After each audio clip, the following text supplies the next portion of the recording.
Kolkata night riders KKR తరపున ముఖ్యంగా Lucknow super Giants LSG తో జరిగిన ఉత్కంఠభరితమైన మ్యాచ్లలో రింకు సింగ్ కీలక పాత్ర పోషించాడు. 3 సీజన్లలో అతని ప్రదర్శనలు అతని స్థితిస్థాపకతను ప్రదర్శించాయి. అయినప్పటికీ కేకేఆర్ హృదయ విదారకమైన పరాజయాలను చవిచూసింది. Please share and subscribe for more updates.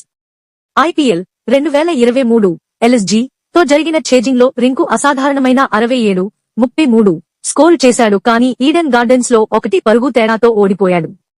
IPL 2024 పరిమిత అవకాశాలు ఉన్నప్పటికీ రింకు సహకారాలు మసకబారాయి.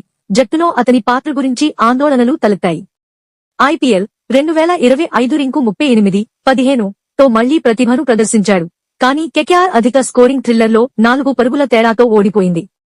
ఈ దాదాపు మిస్లు రింకు ఒత్తిడిలో ప్రదర్శన ఇవ్వగల సామర్థ్యాన్ని మరియు కేకేఆర్ లైనప్ కు అతని ప్రాముఖ్యతను హైలైట్ చేస్తాయి.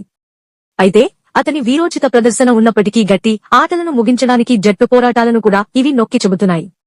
ఐపీఎల్ 2025 లో కేకేఆర్ కి నాయకత్వం వహించాలనే ఆశతో మరియు భారత క్రికెట్లో మరింత విజయం సాధించాలనే ఆకాంక్షతో రింకు కీలక ఆటగాడిగా కొనసాగుతున్నాడు.